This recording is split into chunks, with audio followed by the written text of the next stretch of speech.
Hello everybody, welcome back to my channel with totally weekly uploads that I'll never mess up because I get really sick. Anyways, jokes aside, today I wanted to talk about something in the community that I took a lot of interest in while it was happening. And it's gone so far to spawn an entire trend behind its back in its wake. The Stingray virus allegedly surfaced around 2014-2015, basically coinciding with the release of the original FNAF 2. It was reportedly distributed through third-party APK sites, primarily Aptoid, disguised as a demo version of the game, or the full version. Gameplay-wise, it's the full version, but some say it said it was the demo. The app bore the name Stingray with Arabic letters after it, which in Arabic would translate to is watching. So it was called Stingray is watching. Bit corny, but you know what? It's fine. The game acts completely normally until you beat the game and get your well-deserved paycheck at the end. Yay! From then on, you'll get a jump scare of withered chica or a pale woman's, or it depends of who you're hearing it from. But I think it did begin as withered chica because chica is girl in Spanish. And the pale woman probably came from mistranslations once it hit the English-speaking side of the community. But honestly, I've seen the pale woman mentioned in Spanish, so it might have been the other way around. I've got no idea. Either way, they would be missing their pupils, and the game would jump scare you before playing a distorted version of the puppet's music box. The game would steal your data and then factory reset your entire phone. Yeah, kind of OD. It's also said that your phone would be stolen during gameplay slowly, hence you having the ability to play the entire game prior, as it would come in a long line. Some also say that it ran a form of the Elite virus at the end, the Elite virus being an Android virus that does data deletion, SMS manipulation, resource consumption, app hiding, app tracking, and uninstall prevention, along with probably even more stuff, because that's just what I've heard about it in my own research separately. Now, all of this sounds very vaguely believable, right? Yeah? Very reasonable to think that there is a lot of malware and stuff of that sort on Aptoid, especially back then when this virus would have been spread in 2014 or 15. But once you actually think about it, it sort of becomes kind of unreal if you have more than 2 brain cells. First off, if a piece of ransomware really wanted to lock and steal your data, why would they give you the ability to play what was entirely a full game, full access to beat the game, despite having no idea if you'd actually beat the game? Again, some do say that it steals your data progressively after you open it, but that's it. I feel like it would not wait to trigger the rest of the virus's impact until the end if it was a real virus. Like, why would they give you the opportunity to get away with only them taking some data when they could lock your phone and full ransom it for Bitcoin? Like every other joke ransomware or real ransomware ever.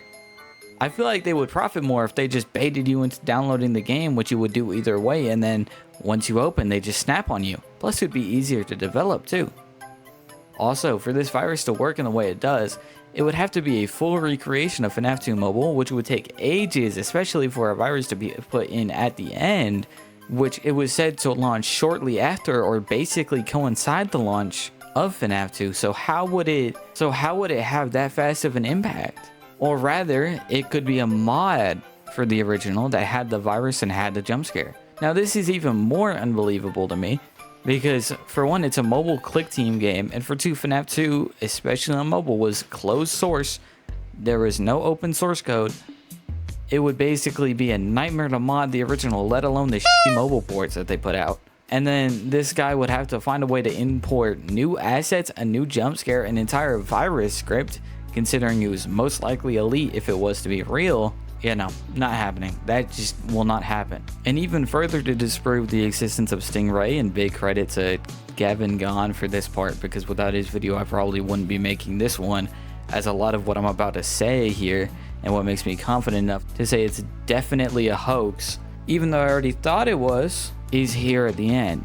And I'd probably not want to do this recap about an ongoing search, or without the knowledge of where it had came from, or at least the rumor had. Now, speaking of the origins, we actually know the origins of where this rumor came from. It came from particularly the Spanish side of the FNAF community, with the first ever actively available mention of it being on a Spanish iceberg dating back to December 2020, as well as the origins of the name Stingray with the Arabic text coming from a comment pinned on a video about said iceberg and the rumor in the iceberg by YouTuber Prophecy X about Stingray like 3 or 4 years ago before it had even been named. Which the comment mentioning Stingray in of itself kind of counters itself, because in the video there's another comment by the same guy, which is where most of the story of the virus itself came from, because it was just a slot on an iceberg that wasn't elaborated on the original source of it.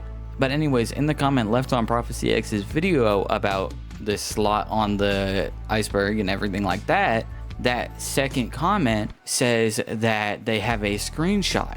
Now mind you, this is the guy where most of the story came from, and who names Stingray in this comment, says he has a screenshot despite the fact that it would wipe his data. How would he have a screenshot if it wiped his data? And even then he goes to say it was blurry. Now, I hope I don't have to explain this, but if the image corrupted while the stuff was trying to delete it, it would not be blurry, it would be invisible. Or parts of it would just be gone. Data would be lost and not showing. The image would not just drop in quality, that would be compression.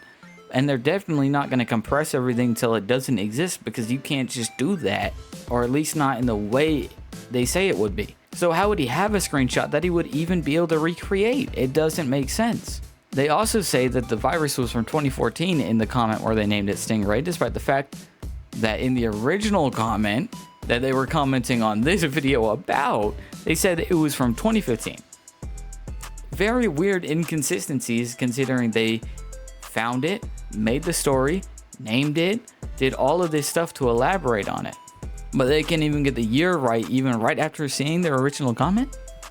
It's a little ridiculous to me. In the long run though, even though it's very obvious, Stingray was ultimately just a hoax.